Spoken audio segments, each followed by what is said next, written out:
ఏం పరిస్థితి వ్యవసాయం ఇప్పుడు ప్రభుత్వం కాంగ్రెస్ ప్రభుత్వం వచ్చింది సార్ యూరియా మాత్రం దొరకలేదు సార్. రోజు తిరుగుతుంటే కూడా పొద్దుగాల పోయి లైన్లో చెప్పులు పెడుతున్నాం సార్. యూరియా దొరకలేదు, యూరియా అసలే దొరకలేదు.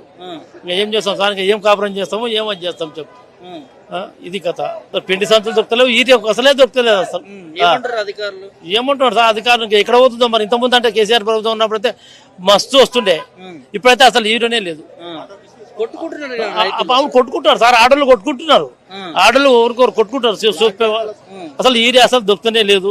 లైన్లు పెట్టాలి చెప్పులు, ఎంతగానో పెడతాము. కేసీఆర్ అన్నమాట ఫస్ట్ ఇంతకుముందు ఏం చెప్పిండు, మేము మనకైనా పోయి చేయి జారిపోయింది అనుకో ఎప్పటిలాగా పరిస్థితి వస్తుంది అన్నాడు. ఆయన అన్నాడు ఆ దేవుడి లాగానే ఆయన చెప్పిండు. అట్లే అయింది ఇప్పుడు పరిస్థితి, అట్లే అయిపోయింది కదా వాస్తవానికి అయితే. ఆనాటి రోజులు వస్తాయన్నాడు. కరెంటు కూడా అప్పటిలాగా అన్నాడు. కరెంటు అయినప్పుడు ఇంత కూడా పోలే, ఇట్లా కరెంట్ ఇట్లా పొయ్యి రాలే, ఇట్లా ఇప్పుడు కరెంటు మూస్తే కరెంటు తెస్తే ఏడుంది, కరెంటే పోతలేదు, పోతుంది ఉంటుందే పోతలే ఉంది. మొత్తం కేసీఆర్ చెప్పిండు ఆయన బ్రహ్మ అదిలాగా సేమ్ అట్లే అవుతున్నాయి కానీ ఏ మూత మార్పే లేదు. మార్పు కావాలని తెచ్చుకున్నారు కాంగ్రెస్ ప్రభుత్వం 6 గ్యారెంటీలు అని చెప్పి. ఏ అంత 420 గ్యారెంటీలు మోసపోయినాము, అంత పరిశాన్ అయింది సార్. అంత తప్ప వేరే గోద పడుతున్నాము. ఏడ్చేది ఒకటి తక్కువ, ఇంకా వాడు చెప్తారు ఒకటి ఇట్లా ఏం చేస్తాం మరి. అవునా ఉన్నది చెప్తున్నాం కదా సార్, మనం ఉన్నది చెప్పుకుంటున్నాం కనుక కానక చేసారు. ఆయన అన్నాడు మా చేస్తే అయిపోతుంది, సేమ్ కేసీఆర్ అన్నట్లే అయిపోతుంది, అంత తప్ప వేరే. ముఖ్యమంత్రి రేవంత్ రెడ్డి రైతుల ప్రభుత్వం ఇది, రైతులకు మేలు చేస్తా చేసిండు సార్.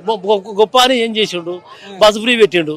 బస్సు ఫ్రీ ఎవరికి కొట్లాడుకుంటున్నారు, రోజు నొల్లి అవుతుంది, అంత తప్ప వేరే ఏం లేదు.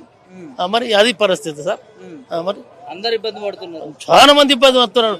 90% ఇబ్బంది పడుతున్నారు, 10% మంచిగా ఉన్నారు. ఏమనుకుంటారు జనాలు మరి, ఏమనుకుంటారు మార్పు అంటే మార్పు అదే అంతే, అంత తప్ప వేరే ఏం లేదు సార్. స్థానిక సంస్థ ఎలక్షన్లు వస్తున్నాయి, ఎట్లా ఉండబోతుంది? కంపల్సరీ మాకు మళ్ళీ టీఆర్ఎస్ మేము అది చేస్తాము. అంత ప్రతి ఒక్క టీఆర్ఎస్కే సార్, అంత తప్ప వేరే ఏం లేదు.